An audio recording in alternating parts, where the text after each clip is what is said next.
السلام علیکم ورحمۃ اللہ وبرکاتہ.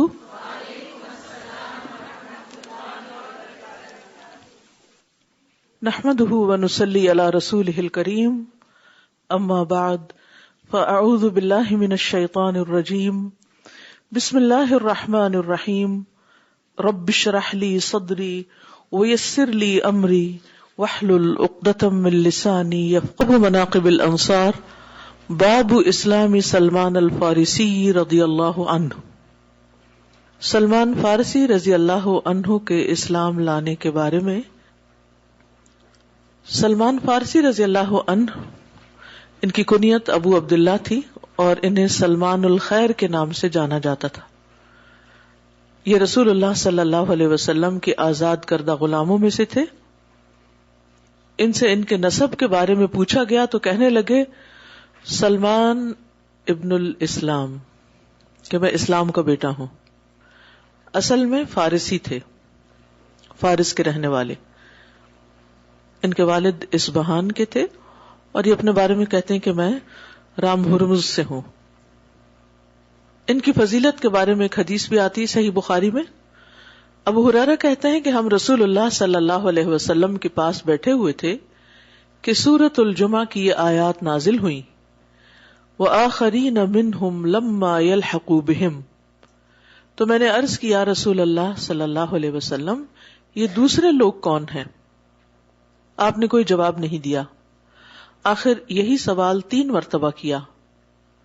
مجلس میں سلمان فارسی رضی اللہ عنہ بھی موجود تھے. رسول اللہ صلی اللہ علیہ وسلم نے اپنا ہاتھ سلمان فارسی رضی اللہ عنہ پر رکھا اور فرمایا اگر ایمان سریا پر یعنی اس ستارے پر بھی ہو، ان کی قوم میں سے کچھ لوگ وہاں تک پہنچ جاتے. یعنی جس طرح سلمان فارسی بے شمار مشقتوں کے بعد مدینہ تک پہنچے ہیں، تو یہ لوگ آسمان تک بھی پہنچ جائیں ایمان کی تلاش میں. یا یوں فرمایا کہ ان لوگوں میں سے ایک آدمی اس تک بھی پہنچ جاتا. کہا جاتا ہے کہ ان کے بارے میں یہ آیت نازل ہوئی. عبد الرحمن بن زید بن اسلم اپنے باپ سے روایت کرتے ہیں کہ والذین اجتنبوا الطاغوت ان یعبدوها، اور وہ لوگ جنہوں نے اس بات سے اجتناب کیا کہ وہ طاغوت کی بندگی کریں، یعنی طاغوت کی عبادت کا انکار کیا. یہ آیت زید بن عمرو بن نفیل اور ابو ذر الغفاری اور سلمان الفارسی رضی اللہ عنہ کے بارے میں اتری ہے. ان کا علمی مقام اور مرتبہ جو ہے وہ بھی بلند ہے.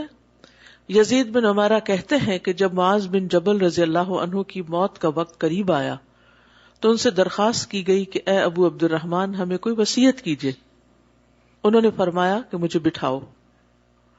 پھر فرمایا ایمان اور علم اپنی جگہ موجود ہیں، یعنی وہ تو ہیں، جو انہیں تلاش کرے گا وہ یقیناً پالے گا.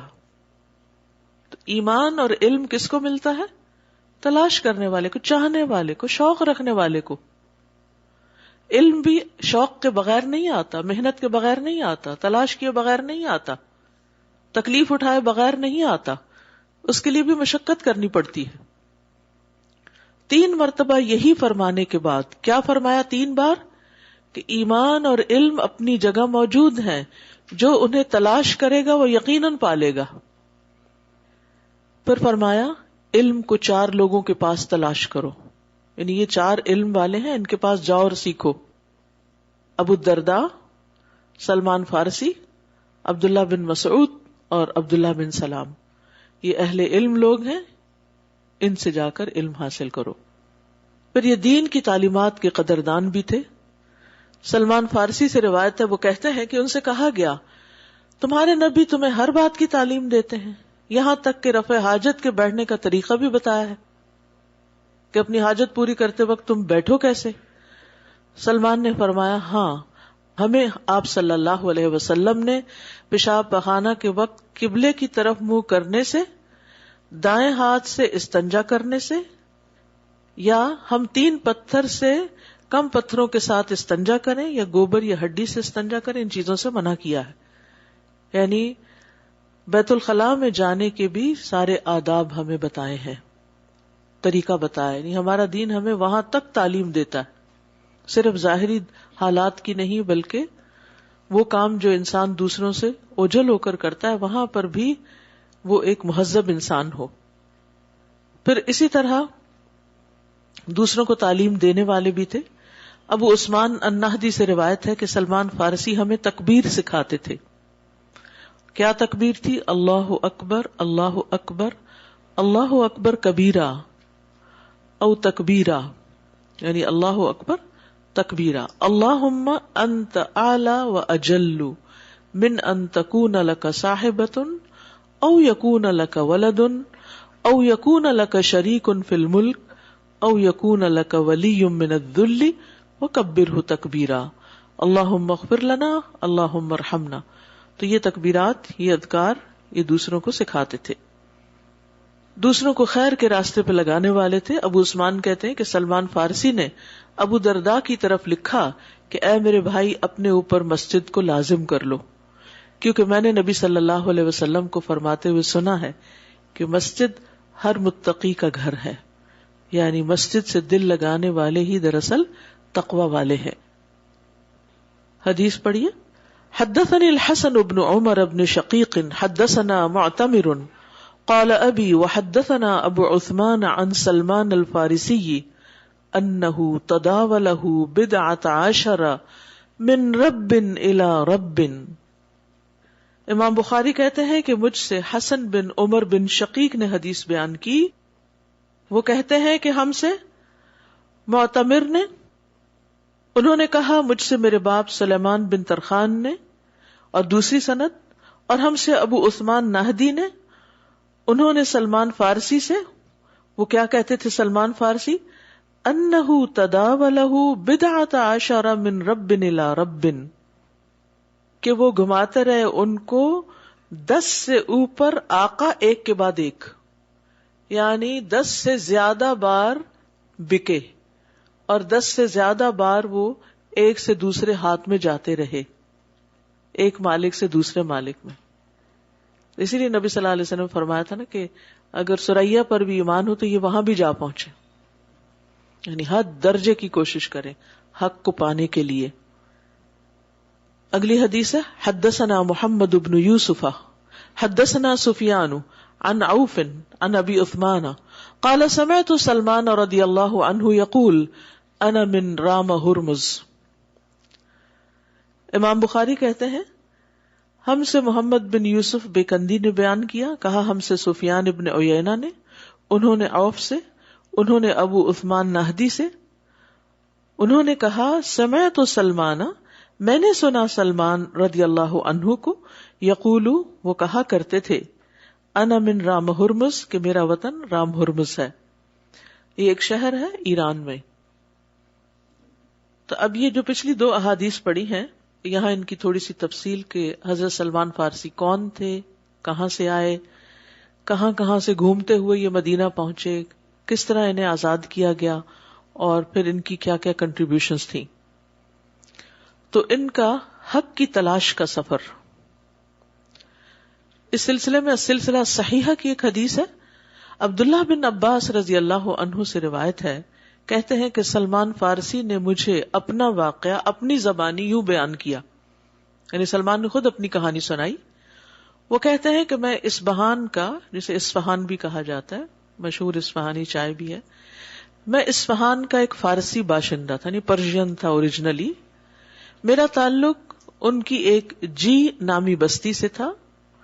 میرا باپ اپنی بستی کا بہت بڑا کسان تھا، اور میں اپنے باپ کے ہاں اللہ کی مخلوق میں سے سب سے زیادہ محبوب تھا، یعنی میرے باپ کو مجھ سے بے پناہ محبت تھی.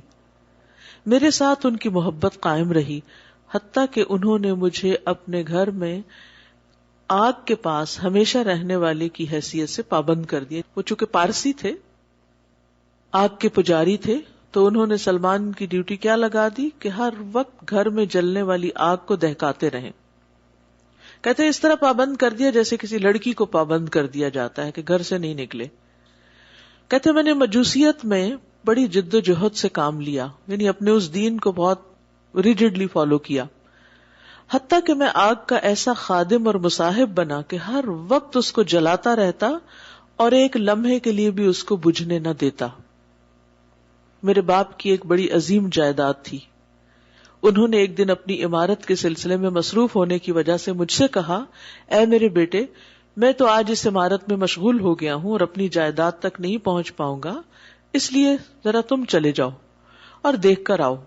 یعنی اپنے حصے کا کام ان کو باہر کر دیا. ہمیشہ وہ گھر میں تھے, تو ایک دن انہوں نے کہا کہ جاؤ ذرا باہر زمینوں وغیرہ کو دیکھو. انہوں نے اس کے بارے میں مزید چند احکامات بھی دیے. تو کہتے ہیں بس میں اس جاگیر کے لیے نکل پڑا کہ جا کے دیکھوں. میرا گزر عیسائیوں کے ایک گرجا کے پاس سے ہوا. میں نے اس میں ان کی آوازیں سنی. وہ نماز ادا کر رہے تھے. آج تک مجھے یہ علم نہ ہو سکا کہ عوام الناس کا کیا معاملہ ہے, کہ میرے باپ نے مجھے اپنے گھر میں پابند کر رکھا ہے. یعنی باہر کی دنیا کی مجھے کچھ خبر ہی نہیں تھی, کیونکہ میں تو ہر وقت ہی گھر میں رہتا تھا. تو ان کے لیے بڑی انوکھی سی بات تھی کہ اچھا دنیا میں یہ بھی ہوتا ہے, اس طرح بھی عبادت کی جاتی ہے, ایسے بھی کرتے ہیں لوگ. بہرحال جب میں ان کے پاس سے گزرا اور ان کی آوازیں سنی تو میں ان کے پاس چلا گیا. ان کی نقل و حرکت دیکھنے لگا کہ کیا ایکشنز کر رہے ہیں. جب میں نے انہیں دیکھا تو مجھے ان کی نماز بہت پسند آئی اور میں ان کے دین کی طرف راغب ہو گیا. میں نے کہا اللہ کی قسم یہ دین اس مجوسیت سے بہتر ہے, یعنی جس کو میں فالو کر رہا ہوں اس سے یہ اچھا ہے جس پہ ہم کاربند ہیں. اللہ کی قسم میں نے ان عیسائیوں کو نہیں چھوڑا یہاں تک کہ سورج غروب ہو گئے. شام تک وہیں رہے اور میں نے اپنے باپ کے کام کو چھوڑ دیا اور ان کا کام نہیں کیا. میں نے ان سے پوچھا اس دین کی بنیاد کہاں ہے, یہ اوریجنیٹ کہاں سے ہوتا ہے؟ انہوں نے کہا شام میں. پھر میں اپنے باپ کی طرف واپس آ گیا. چونکہ مجھے تاخیر ہو گئی تھی اس لیے انہوں نے مجھے بلانے کے لیے کچھ لوگوں کو بھی میرے پیچھے بھیج دیا تھا اور میں نے ان سے ان کا کام چھڑوا دیا. یعنی وہ میری جدائی کے غم کی وجہ سے کام نہ کر سکے. جب میں ان کے پاس آیا تو انہوں نے پوچھا بیٹا آپ کہاں تھے؟ کیا میں نے آپ کو ایک ذمہ داری نہیں دی تھی؟ میں نے کہا ابا جان میں کچھ لوگوں کے پاس سے گزرا, وہ اپنے گرجا گھر میں نماز پڑھ رہے تھے. مجھے ان کا دین بہت اچھا لگا. اللہ کی قسم میں ان کے پاس رہا حتیٰ کہ سورج غروب ہو گیا. میرے باپ نے کہا بیٹا اس دین میں کوئی خیر نہیں, تمہارا اور تمہارے آباء و اجداد کا دین ان سے بہتر ہے. میں نے کہا اللہ کی قسم ہرگز نہیں, وہ دین ہمارے دین سے بہتر ہے. یہ پھر بھی اپنے نقطہ نظر پہ قائم رہے. میرے ان جذبات کی وجہ سے میرے باپ کو میرے بارے میں خطرہ لاحق ہو گیا اور انہوں نے میرے پاؤں میں بیڑیاں ڈال کر مجھے گھر میں پابند کر دیا. میں نے عیسائیوں کی طرف پیغام بھیجا کہ جب شام سے تاجروں کا عیسائی قافلہ آئے تو مجھے خبر دینا, یعنی تمہارے کچھ لوگ وہاں سے اگر آئے تو مجھے بتانا. کچھ دن بعد جب شام سے عیسائیوں کا تجارتی قافلہ پہنچا تو انہوں نے مجھے اس کی آمد کی اطلاع دی. میں نے ان سے کہا جب اس قافلے کے لوگ اپنی ضروریات پوری کر کے اپنا کام کاج کر کے بزنس کر کے اپنے ملک کو واپس جانا چاہیں تو پھر مجھے بتانا. جب انہوں نے اپنے ملک واپس جانا چاہا تو انہوں نے مجھے اطلاع دے دی. میں نے اپنے پاؤں سے بیڑیاں اتار پھینکی اور ان کے ساتھ نکل پڑا یہاں تک کہ شام پہنچ گیا. جب میں شام پہنچا تو پوچھا وہ کون سی شخصیت ہے جو اس دین والوں میں سب سے افضل ہے, یعنی آپ کا بڑا سردار یا لیڈر یا سب سے نیک آدمی کون ہے؟ انہوں نے کہا فلاں گرجا گھر میں ایک پادری ہے. میں اس کے پاس گیا اور میں نے کہا میں اس دین یعنی کرسچینٹی کی طرف راغب ہوا ہوں, اب میں چاہتا ہوں کہ آپ کے پاس رہوں اور گرجا گھر میں آپ کی خدمت کروں اور آپ سے تعلیم حاصل کروں اور آپ کے ساتھ نماز پڑھوں. اس نے کہا ٹھیک ہے آ جاؤ. بس میں اس کے ساتھ رہا, لیکن وہ بڑا برا آدمی تھا. وہ لوگوں کو صدقہ کرنے کا حکم دیتا اور انہیں اس کی ترغیب دیتا. جب وہ کئی اشیاء لے کر آتے تو وہ اپنے لیے جمع کر لیتا اور مساکین کو کچھ بھی نہ دیتا, حتیٰ کہ اس کے پاس سونے اور چاندی کے 7 مٹکے جمع ہو گئے. جب میں نے اسے یہ کام کرتے دیکھا تو مجھے اس سے شدید نفرت ہو گئی. بالآخر وہ مر گیا. اسے دفن کرنے کے لیے عیسائی لوگ پہنچ گئے. میں نے ان سے کہا یہ تو برا آدمی تھا, یہ تم لوگوں کو تو صدقہ کرنے کا حکم دیتا اور اس کی ترغیب دلاتا, لیکن جب تم اس کے پاس صدقہ جمع کرواتے تھے تو وہ اپنے لیے ذخیرہ کر لیتا اور مساکین کو بالکل نہیں دیتا تھا. انہوں نے مجھ سے پوچھا تمہیں کیسے علم ہوا؟ میں نے کہا میں تمہیں اس کے خزانے کی طرف خبر دے سکتا ہوں کہ کہاں رکھا ہوا یہ سب کچھ. انہوں نے کہا پھر ہمیں بتاؤ.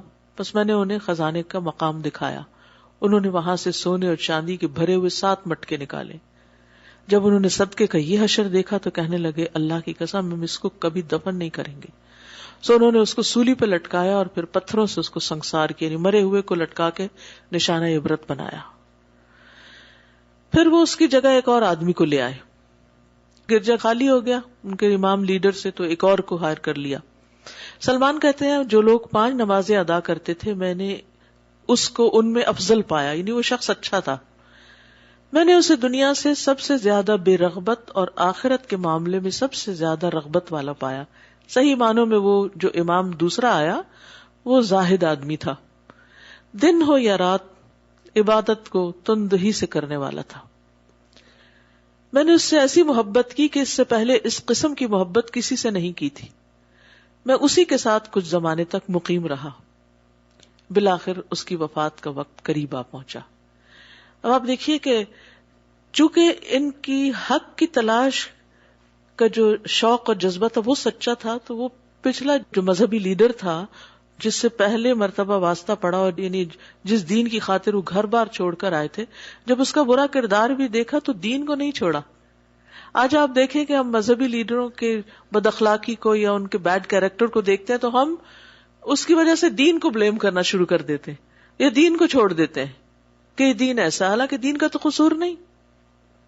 اگر کسی بھی دینی ادارے میں ایک شخص کا اخلاق اچھا نہیں تو اس کا یہ مطلب نہیں کہ وہ سارا ادارہ ہی اچھا نہیں، یا وہ ادارہ یہ تعلیم دیتا ہے کہ بد اخلاقی کی. ایسا تو نہیں ہوتا. اور یہ بڑی عجیب بات ہے، دنیا میں آپ دیکھیں کہ کوئی کسی اسکول، یونیورسٹی، کالج میں پڑھتا ہے، پھر وہ چور، ڈاکو، کوئی گینگسٹر بن جاتا ہے تو کوئی اس کے اسکول، یونیورسٹی، کالج کو نہیں برا کہتا. لیکن افسوس یہ کہ اگر کوئی مسلمان کسی دینی ادارے میں پڑھتا ہو اور وہ کوئی گڑبڑ کر دے تو دینی ادارے کو بلیم کرنا شروع کر دیتے ہیں کہ یہ ادارہ یہ سکھاتا ہے، حالانکہ وہ نہیں سکھا رہا ہوتا.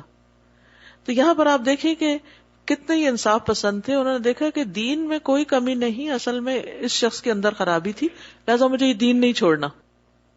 اب جب نیا لیڈر آیا ان کا تو اس کو بھی اس نے قریب سے آبزرو کیا. وہ پہلا ان کا ٹیسٹ تھا، آزمائش تھی کہ وہ کس کے لیے نکلے. اب یہاں دیکھتے ہیں کہ ان کو اللہ نے ایک بہترین نعم البدل دیا اور بہترین شخص دیا جو کہ واقعی صحیح معنوں میں دیندار تھا، کہ جو آخرت سے محبت کرنے والا تھا. بہرحال اب یہ کہ اس کی وفات کا وقت آ گیا تو میں نے اس سے کہا، اے فلاں، میں تمہارے ساتھ رہا اور میں نے تم سے ایسی محبت کی کہ اس سے پہلے اس قسم کی محبت کسی سے نہیں کی. اب تمہارے پاس اللہ کا حکم آ پہنچا ہے، تم خود بھی محسوس کر رہے ہو. اب تم مجھے کسی بندہ خدا کے پاس جانے کی نصیحت کرو، مجھے کیا حکم دو گے؟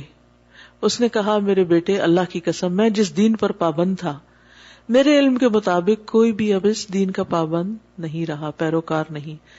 لوگ ہلاک ہو گئے ہیں اور تبدیل ہو گئے ہیں، اور لوگوں نے جس شریعت کو اپنا رکھا تھا اس کے اکثر امور کو ترک کر دیا ہے. ہاں، ایک آدمی موصل میں ہے، عراق میں، وہ بھی اسی دین پر کاربند ہے، بس تم اس کے پاس چلے جانا.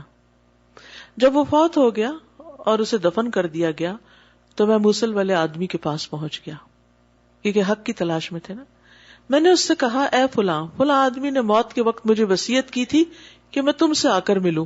اس نے مجھے بتایا تھا کہ تم اس کے دین کے پابند ہو یا اس پر کاربند ہو. اس نے مجھے کہا، ٹھیک ہے، تم میرے پاس ٹھہر سکتے ہو. بس میں نے وہاں اقامت اختیار کر لی. میں نے اسے بہترین آدمی پایا جو اپنے ساتھی کے دین پر برقرار تھا.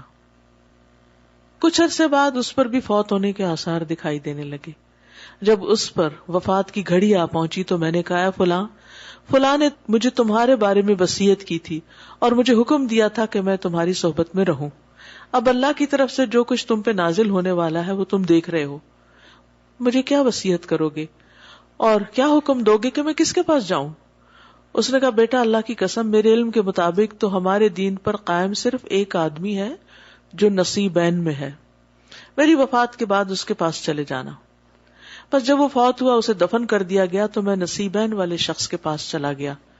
میں اس کے پاس آیا اور اسے اپنے بارے میں اور اپنے رہنما کے حکم کے بارے میں مطلع کیا. اس نے کہا، میرے پاس ٹھہرو. سو میں اس کے پاس ٹھہر گیا. میں نے اس کو اس کے سابقہ دونوں صاحبوں کے دین پر پایا. نہیں، یہ بھی نیک آدمی تھا، وہ بہترین آدمی تھا جس کے پاس میں نے اقامت اختیار کی. لیکن اللہ کی قسم، وہ جلدی مرنے کے لیے تیار ہو گیا. جب اس کی موت کا وقت آیا تو میں نے اسے کہا، اے فلاں، اللہ کے بندے نے مجھے فلاں کی صحبت میں رہنے کی نصیحت کی تھی، پھر اس نے تمہارے پاس آنے کی نصیحت کی، اب تم مجھے کس کے پاس جانے کی وصیت کرو گے؟ کیا حکم دو گے؟ اس نے کہا میرے بیٹے ہم تو ایسے آدمی کے بارے میں کوئی معلومات نہیں رکھتے جو ہمارے دین پر قائم ہو کہ تم اس کے پاس جا سکو، البتہ ایک آدمی اموریہ میں ہے اور وہ دین کے معاملے میں ہماری طرح کا ہے، اگر تم چاہتے ہو تو اس کے پاس چلے جاؤ کیونکہ وہ ہمارے دین پر برقرار ہے۔ وہاں چلے گئے، پھر وہ بھی مر گیا، اسے بھی دفن کر دیا گیا۔ پھر جب وہ مر گیا، یعنی وہ جس کے پاس تھے، تو وہ کہتے ہیں میں اموریہ والے کے پاس چلا گیا اور اسے اپنا سارا ماجرا سنایا۔ اس نے کہا میرے پاس ٹھہرو، میں اس کی صحبت میں رہا، اسے اس کے اصحاب کی سیرت اور دین پر پایا۔ سلمان کہتے ہیں میں نے اس کے پاس رہ کر کمائی بھی کی، یہاں تک کہ کچھ گائے اور بکریوں کا مالک بن گیا، لیکن اس پر بھی اللہ کا حکم نازل ہونے کی علامات دکھائی دینے لگی۔ جب اس کی موت کا وقت قریب آ پہنچا تو میں نے اسے کہا اے فلاں، میں فلاں کے پاس تھا، فلاں نے مجھے فلاں کے بارے میں، فلاں نے فلاں کے بارے میں، اور اس نے تمہارے بارے میں تمہارے پاس آنے کی وصیت کی، اب تم مجھے کس کی صحبت میں رہنے کی وصیت کرو گے اور مجھے کیا حکم دو گے؟ اس نے مجھے کہا میرے بیٹے میں تو کسی ایسے شخص کو نہیں جانتا جو ہمارے دین پر کاربند ہو، جو ہمارے دین کو فالو کرتا ہو اور جس کے بارے میں تمہیں حکم دے سکوں، لیکن اب ایک نبی کی آمد کا وقت قریب آ چکا ہے، اسے دین ابراہیمی کے ساتھ مبعوث کیا جائے گا، وہ عربوں کی سرزمین سے ظاہر ہوگا اور ایسے شہر کی طرف ہجرت کرے گا جو 2 حروں یعنی کالے پتھروں والی زمینوں کے درمیان ہوگا، اور ان کے درمیان کھجوروں کے درخت ہوں گے، اور اس کی اور علامات بھی ہوں گی جو مخفی نہیں ہوگی، نہیں پہچانا جائے گا۔ وہ ہدیہ کھائے گا، صدقہ نہیں کھائے گا، اس کے کندھوں کے درمیان مہر نبوت ہوگی، اگر تمہیں استطاعت ہے تو عرب کے ان علاقوں تک جا پہنچو۔ سلمان کہتے ہیں پھر وہ فوت ہو گیا اور اسے دفن کر دیا گیا۔ جب تک اللہ کو منظور تھا میں اموریہ میں سکونت پذیر رہا۔ پھر میرے پاس سے بنو کلب قبیلے کا ایک تجارتی قافلہ گزرا، میں نے ان سے کہا اگر تم مجھے سرزمین عرب کی طرف لے جاؤ تو میں تمہیں اپنی گائیں اور بکریاں دے دوں گا، سبحان اللہ، یعنی زندگی بھر کی کمائی خرچ کر دوں گا، وہاں لے جاؤ جہاں نبی آنے والا ہے۔ انہوں نے کہا ٹھیک ہے، بس میں نے اپنی گائیں بکریاں انہیں دی، انہوں نے مجھے اپنے ساتھ ملا لیا۔ جب وہ مجھے وادی قرا تک لے کر پہنچے تو انہوں نے مجھ پر ظلم کیا اور بطور غلام ایک یہودی کے ہاتھ فروخت کر دیا، پس میں اس کے پاس ٹھہر گیا۔ جب میں نے کھجوروں کے درخت دیکھے تو مجھے امید ہونے لگی کہ یہ وہی شہر ہے جو میرے ساتھی نے بیان کیا، لیکن یقین نہیں آ رہا تھا۔ ایک دن اس یہودی کا چچا زاد بھائی جس کا تعلق بنو قریظہ سے تھا مدینہ سے اس کے پاس آیا اور مجھے خرید کر مدینہ میں اپنے پاس لے گیا۔ سبحان اللہ، اللہ سبحانہ وتعالیٰ کی حکمت طریقہ ہے کاموں کو سر انجام دینے کا، وہ اللہ ہی جانتا ہے۔ وَعَسَىٰ أَن تَكْرَهُوا شَيْئًا وَيَجْعَلَ اللَّهُ فِيهِ خَيْرًا كَثِيرًا۔ اللہ کی قسم جب میں نے مدینہ کو دیکھا تو اپنے ساتھی کی بیان کردہ علامات کی روشنی میں اس کو پہچان گیا کہ یہی خاتم النبیین کا مسکن ہوگا۔ میں وہیں رہ پڑا۔ ادھر اللہ نے اپنے رسول کو مکہ مکرمہ میں مبعوث کر دیا، جتنے دن انہیں وہاں ٹھہرنا تھا ٹھہرے، لیکن میں نے ان کی آمد کا کوئی تذکرہ نہیں سنا کہ وہ کب آ رہے ہیں۔ دوسری بات یہ بھی ہے کہ میں غلامی والے شغل میں مصروف رہتا، جو مجھ سے کام لیے جاتے وہ کرتا رہتا۔ بالآخر نبی صلی اللہ علیہ وسلم ہجرت کر کے مدینہ تشریف لے آئے۔ اللہ کی قسم ایک دن میں اپنے آقا کے پھلدار کھجور کے درخت کی چوٹی پر کوئی کام کر رہا تھا، میرا مالک بیٹھا ہوا تھا، اس کا چچا زاد بھائی اچانک اس کے پاس آیا اور کہنے لگا اللہ تعالیٰ بنو قیلہ کو ہلاک کرے، وہ آج قباء میں مکہ سے آنے والے ایک آدمی کے پاس جمع ہے اور ان کا خیال ہے کہ وہ نبی ہے۔ جب میں نے اس کی یہ بات سنی تو مجھ پر اس قدر کپکپی طاری ہوئی، حضرت سلمان فارسی کہتے ہیں وہ درخت کی چوٹی پہ تھے اور کانپنے لگے کہ مجھے یہ گمان ہونے لگا کہ میں اپنے مالک پہ گر جاؤں گا جو نیچے بیٹھا ہوا تھا۔ میں کھجور کے درخت سے اترا اور اس کے چچا زاد بھائی سے کہنے لگا تم کیا کہہ رہے ہو، یہ تم کیا کہہ رہے ہو؟ اس بات سے میرے آقا کو غصہ آ گیا، اس نے مجھے زور سے مکہ مارا، کہا تمہارا اس بات سے کیا تعلق، جاؤ اپنا کام کرو۔ میں نے کہا کوئی تعلق نہیں، بس ذرا بات کی چھان بین کرنا چاہتا ہوں۔ سلمان کہتے ہیں میرے پاس میرا جمع کیا ہوا کچھ مال تھا، جب شام ہوئی تو میں نے وہ مال لیا اور قباء میں رسول اللہ صلی اللہ علیہ وسلم کے پاس پہنچ گیا۔ میں آپ پر داخل ہوا اور کہا مجھے یہ بات پتہ چلی کہ آپ کوئی نیک آدمی ہیں اور آپ کے ساتھی غریب اور حاجت مند لوگ ہیں، یہ میرے پاس کچھ صدقے کا مال ہے، میں نے آپ لوگوں کو ہی اس کا زیادہ مستحق سمجھا ہے۔ پھر میں نے وہ مال آپ کے قریب کیا، لیکن آپ نے اپنے صحابہ سے فرمایا تم لوگ کھا لو، آپ نے خود اپنا ہاتھ روک لیا اور کچھ نہ کھایا. میں نے دل میں کہا کہ نبی ہونے کی ایک نشانی تو پوری ہو گئی کہ وہ صدقہ نہیں کھائیں گے. پھر میں وہاں سے چلا گیا اور مزید کچھ مال جمع کیا. اب رسول اللہ صلی اللہ علیہ وسلم مدینہ منتقل ہو چکے تھے. آپ کو معلوم ہے 14 دن کے بعد آپ مدینہ تشریف لے آئے تھے قباء سے. پھر وہ مال لے کر میں آپ کے پاس آیا اور کہا میرا آپ کے بارے میں خیال ہے کہ آپ صدقے کا مال نہیں کھاتے، اس لیے یہ ہدیہ ہے، تحفہ ہے، میں اس کے ذریعے آپ کی عزت کرنا چاہتا ہوں. رسول اللہ صلی اللہ علیہ وسلم نے وہ چیز خود بھی کھائی اور اپنے صحابہ کو بھی کھانے کا حکم دیا. سو انہوں نے بھی آپ کے ساتھ کھا لی.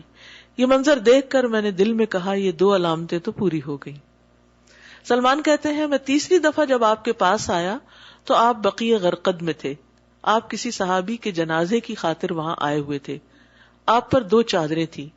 آپ اپنے صحابہ میں تشریف فرما تھے. میں نے آپ کو سلام کہا، پھر آپ کی پیٹھ پر نظر ڈالنے کے لیے گھوم آئی، یعنی پیچھے کی طرف سے آیا کہ دیکھوں وہ مہر نبوت کہاں ہے جس کی پیشن گوئی میرے ساتھی نے کی تھی. جب رسول اللہ صلی اللہ علیہ وسلم نے مجھے گھومتے ہوئے دیکھا تو آپ پہچان گئے کہ میں آپ کے کسی وصف کی جستجو میں ہوں. بس آپ نے اپنی چادر اپنی پیٹھ سے ہٹا دی. میں نے مہر نبوت دیکھی اور اسے پہچان گیا. پھر میں آپ پر ٹوٹ پڑا اور آپ کے بوسے لینے لگا اور رونے لگا. رسول اللہ صلی اللہ علیہ وسلم نے فرمایا پیچھے ہٹو. میں پیچھے ہٹ گیا. یعنی جس کی تلاش میں یہاں تک پہنچے تھے، اب جب وہ مل گیا تو کیا حال ہو سکتا ہے. باپ کو چھوڑا، گھر کو چھوڑا، آرام کی زندگی چھوڑی، سرداری چھوڑی، جاگیریں چھوڑی، مال و متاع چھوڑا، ایک کے بعد ایک جگہ کا سفر کیا.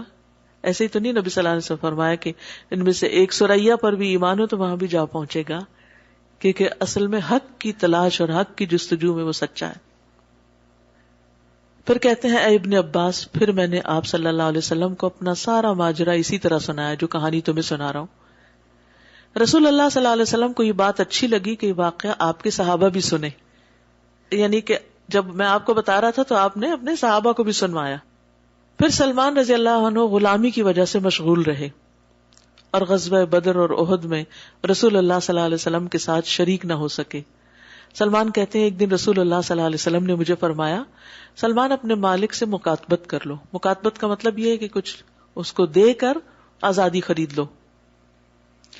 بس میں نے اپنے آقا سے اس بات پر مکاتبت کر لی کہ میں اس کے لیے 300 کھجور کے چھوٹے درخت زمین سے اکھاڑ کر اس کی جگہ پہ لگاؤں گا اور مزید 40 اوقیہ سونا اس کو دوں گا.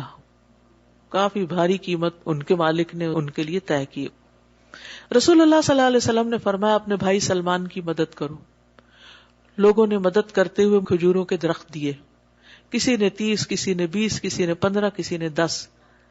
یہ تھے انصار. الغرض ہر ایک نے اپنی استطاعت کے بقدر مجھے کھجوروں کے چھوٹے درخت دیے تاکہ میرے پاس 300 کھجوروں کے درخت جمع ہو گئے.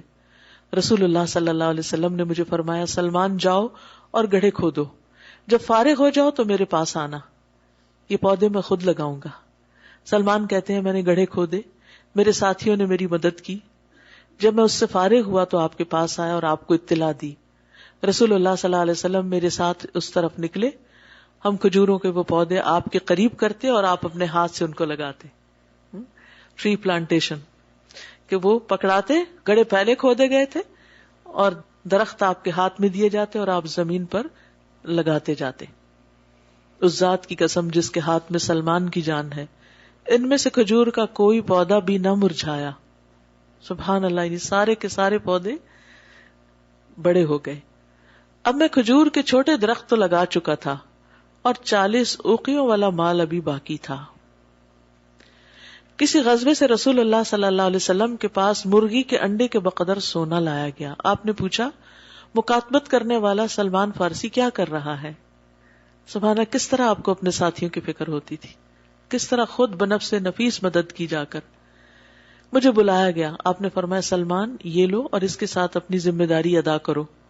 میں نے کہا اللہ کے رسول مجھ پر جتنا قرضہ ہے اس سے کیا اثر ہوگا، یعنی قرضہ تو بہت زیادہ ہے. آپ نے فرمایا یہ تو لو، ان قریب اللہ تعالیٰ تمہارا قرضہ بھی ادا کر دے گا. اس ذات کی قسم جس کے ہاتھ میں سلمان کی جان ہے، میں نے وہ لے لیا اور اس میں سے ان آقاؤں کو 40 اوقیے تول کر دیے، ان کا پورا حق ادا کر دیا اور آزاد ہو گیا. پھر میں رسول اللہ صلی اللہ علیہ وسلم کے ساتھ غزوہ خندق میں حاضر ہوا اور اس کے بعد میں کسی غزوے سے پیچھے نہ رہا. اور آپ کو یاد ہوگا کہ خندق انہی کے مشورے پر کھودی گئی تھی. تو یہ ہے سلمان فارسی. اب آپ دیکھیے کہ امام بخاری نے کس طرح ترتیب کے ساتھ مختلف لوگوں کے اسلام لانے کا قصہ بیان کیا ہے.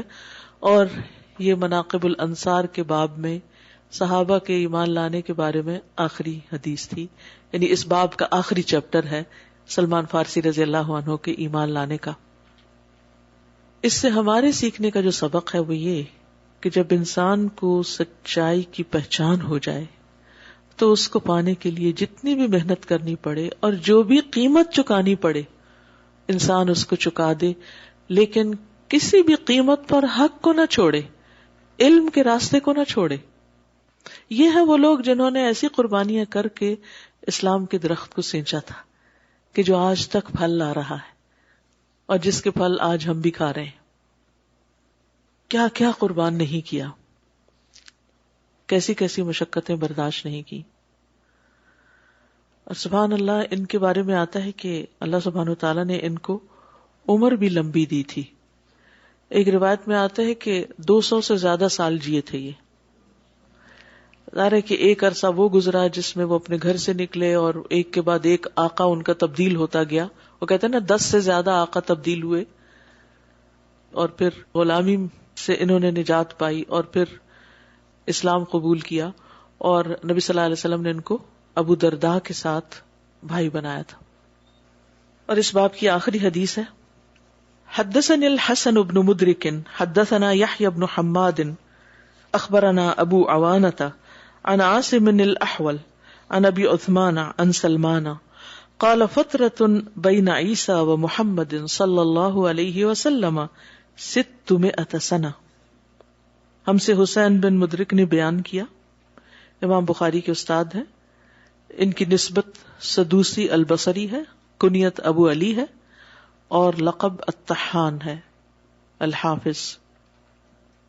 یہ کہتے ہیں ہم سے یحییٰ بن حماد نے کہا ہمیں ابو عوانہ نے خبر دی، انہوں نے عاصم احول سے، انہوں نے ابو عثمان نہدی سے، انہوں نے سلمان فارسی سے، عن سلمان قال فترۃ بین عیسیٰ و محمد صلی اللہ علیہ وسلم 600 سنہ، کہ محمد صلی اللہ علیہ وسلم اور حضرت عیسیٰ کے بیچ میں فترت کا زمانہ، یعنی جس میں کوئی پیغمبر نہیں آیا، یہ 600 برس کا زمانہ ہے.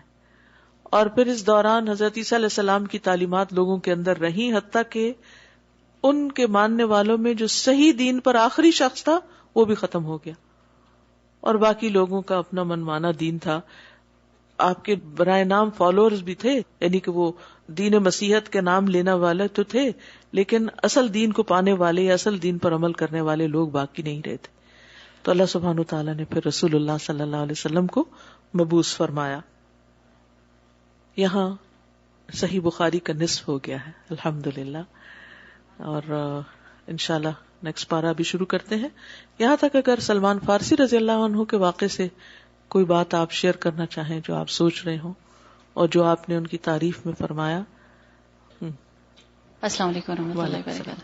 استاذہ، یہ سلمان فارسی رضی اللہ تعالیٰ عنہ کہیں پر بھی سیٹل نہیں ہوئے ساری زندگی، یعنی ایسا نہیں ہوا کہ اب میں اس جگہ رہ گیا ہوں، میں یوز ٹو ہو گیا ہوں، آئی کی ناٹ لیو دس پلیس اور I have to move on. تو بالکل اسی طرح کسی نے مجھ سے پوچھا یہ آپ کی کلاسیں کب تک چلیں گی؟ میں نے کہا جی ساری عمر چلیں گی الحمدللہ. اللہ تعالیٰ نے چاہا تو کبھی، یعنی یہی سمجھتے ہیں شاید کہ یہ سلسلہ چلتا ہی رہے گا. تو میں نے کہا الحمدللہ. اصل میں ہم دین کی تعلیم کو دنیا کی تعلیم کے فریم ورک میں دیکھتے ہیں کہ وہاں آپ نے ایلیمنٹری اسکول پاس کیا تو ہائی اسکول میں چلے گئے، ہائی اسکول کیا تو یونیورسٹی چلے گئے، کالج چلے گئے، اور پھر آپ نے ڈگری لی اور اس کے بعد جاب میں چلے گئے اور پڑھنا لکھنا بند. لیکن آپ نے دیکھا ہوگا کہ جتنے بھی اچھے پیشے ہیں ان میں کوئی بھی پڑھنا لکھنا بند نہیں کرتا، اپنی جاب کے دوران بھی مزید سرٹیفکیشن، مزید تعلیم حاصل کرتے رہتے ہیں. السلام علیکم. استاذہ، مجھے سلمان فارسی کی اس سے مجھے لیسن ملا. ایک تو یہ کہ آپ مسلسل جو سفر کرتے رہے تو اس میں آپ کو لوگوں کی پہچان بھی ہو گئی، اور دوسرا یہ کہ جو سچی محبت کرتا ہے اللہ سے، اللہ فائنلی ان کو ان کی فائنل ڈیسٹینیشن پہ اللہ نے ان کو پہنچا دیا. تو یہ اس سے بہت بڑا سبق ہے. والذین اہتدوا زادہم ھداہم وآتاہم تقواہم. استاد السلام علیکم. سلمان فارسی رضی اللہ تعالی عنہ کے جو شخصیت میں بہترین چیز نظر آئی وہ توجہ، ارتکاز توجہ، یعنی مکمل توجہ ایک مرکز پہ. جب وہ آگ جلا رہے تھے تو تندہی سے وہاں سے لے کر پھر کھجور کے درخت تک کان ہانک ساری توجہ اس مرکز پہ تھی نبی صلی اللہ علیہ وسلم کی آمد تک.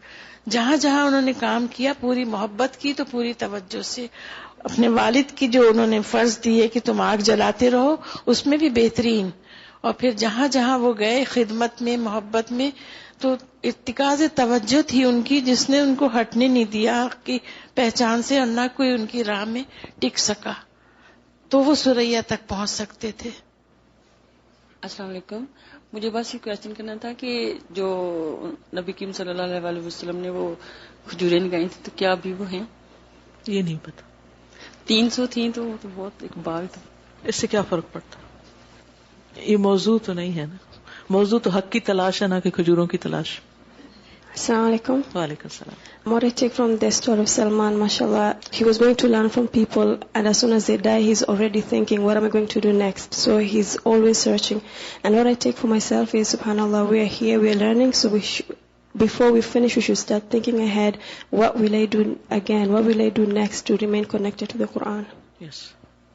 السلام علیکم استاذہ.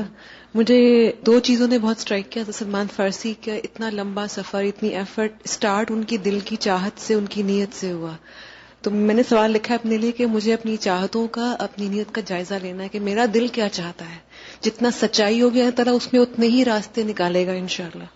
دوسری بات، آپ صلی اللہ علیہ وسلم کا کردار سے یہ سیکھا کہ وہ کتنے بزی تھے دین کے کاموں میں، لیکن اپنے ساتھیوں کی چیزیں یاد رکھنا استاذہ ایک بڑا مرحلہ ہے. ہم کتنا بھول جاتے ہیں.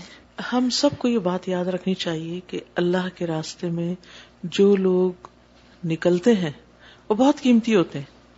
ان کو کھونا نہیں چاہیے، ان کو بھلانا نہیں چاہیے، ان کو اگنور نہیں کرنا چاہیے.